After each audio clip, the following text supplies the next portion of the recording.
Assalamualaikum anak-anak. Di sini Ibu akan menjelaskan materi tentang diskriminasi. Apa itu diskriminasi? Diskriminasi yaitu pembedaan perlakuan terhadap sesama warga negara berdasarkan warna kulit, golongan, suku, ekonomi, agama, dan sebagainya. Sekarang kita bahas perilaku bullying pada anak sekolah. Bullying adalah tindakan permusuhan yang dilakukan secara sadar dan disengaja yang bertujuan untuk menyakiti, seperti menakuti melalui ancaman, agresi, dan menimbulkan teror.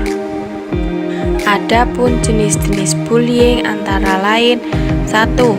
Bullying secara verbal merupakan tindakan melalui omongan seperti perilaku celaan, fitnah, penghinaan, dan mengkritik. Yang kedua, bullying secara fisik merupakan tindakan secara fisik yang berupa tamparan, cekikan, gigitan, cakaran, dan lainnya. Yang ketiga, bullying secara relasional merupakan bullying yang bersifat mengucilkan ataupun menghindari sesama teman. Yang keempat, bullying elektronik merupakan bullying melalui alat seperti komputer dengan cara pasang status dengan maksud menyindir ataupun teror SMS. Penyebab terjadinya bullying bagi korban yaitu: 1.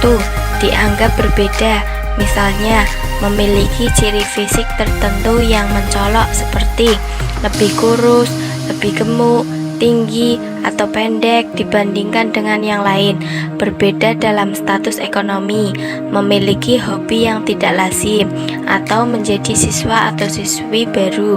Yang kedua, dianggap lebih lemah atau tidak dapat membela dirinya.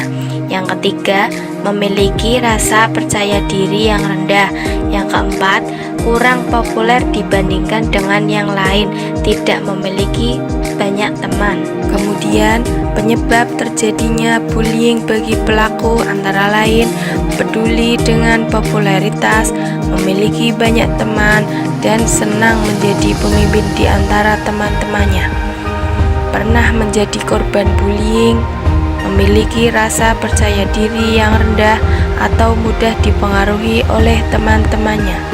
Dampak dari bullying tersebut antara lain dapat dirasakan oleh semua pihak yang terlibat di dalamnya, baik pelaku, korban, ataupun orang-orang yang menyaksikan tindakan bullying. Dapat membuat remaja merasa cemas dan ketakutan, mempengaruhi konsentrasi belajar di sekolah, dan menuntun mereka untuk menghindari sekolah. Sedangkan dampak bullying bagi korban yaitu korban akan merasa depresi dan marah. Ia marah terhadap dirinya sendiri, terhadap pelaku bullying, terhadap orang-orang di sekitarnya, dan terhadap orang dewasa yang tidak dapat atau tidak mau menolongnya. Hal tersebut kemudian mulai mempengaruhi prestasi akademiknya. Dampak bullying bagi pelaku: para pelaku ini memiliki rasa percaya diri yang tinggi dengan harga diri yang tinggi pula, cenderung bersifat agresif dengan perilaku yang pro terhadap kekerasan, tipikal orang berwatak keras, mudah marah dan impulsif, toleransi yang rendah terhadap frustasi. Dampak bagi siswa lain yang menyaksikan bullying: jika bullying dibiarkan tanpa tindak lanjut, maka para siswa lain yang menjadi penonton dapat berasumsi bahwa bullying merupakan perilaku yang diterima secara sosial. Dalam kondisi ini, beberapa siswa mungkin akan bergabung dengan penindas karena takut menjadi sasaran berikutnya, dan beberapa lainnya mungkin hanya akan diam saja tanpa melakukan apapun. Dan yang paling parah, mereka merasa tidak perlu menghentikannya.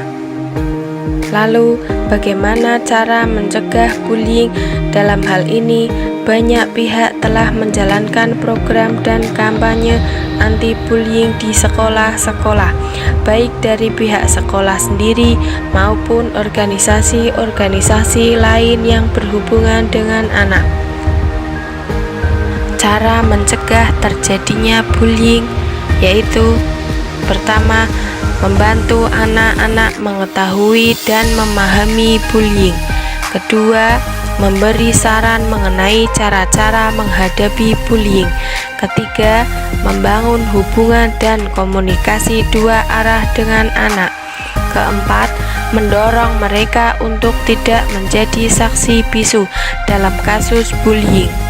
Kelima, membantu anak menemukan minat dan potensi mereka. Keenam, memberi teladan lewat sikap dan perilaku. Pencegahan untuk anak yang menjadi korban bullying. Bekali anak dengan kemampuan untuk membela dirinya sendiri, terutama ketika tidak ada orang dewasa atau guru atau orang tua yang berada di dekatnya. Pertahanan diri ini dapat berbentuk fisik maupun psikis. Pertahanan diri fisik misalnya belajar bela diri, berenang, kemampuan motorik yang baik, antara lain bersepeda dan berlari, kesehatan yang prima. Sedangkan pertahanan diri psikis misalnya meningkatkan rasa percaya diri, berani, berakal sehat, kemampuan analisa sederhana, kemampuan melihat situasi yang sederhana, kemampuan menyelesaikan masalah. Bekali anak dengan kemampuan menghadapi beragam situasi tidak menyenangkan yang mungkin ia alami dalam kehidupannya. Walau anak sudah diajarkan untuk mempertahankan diri dan dibekali kemampuan agar tidak menjadi korban tindak kekerasan, tetap beritahukan anak kemana ia dapat melaporkan atau meminta pertolongan atas tindakan kekerasan yang ia alami.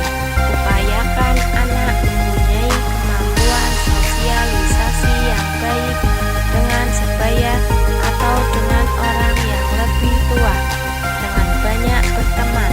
Diharapkan anak tidak terpilih menjadi korban bullying, karena kemungkinan ia sendiri berteman dengan pelaku tanpa sadar bahwa temannya pelaku bullying pada teman lainnya.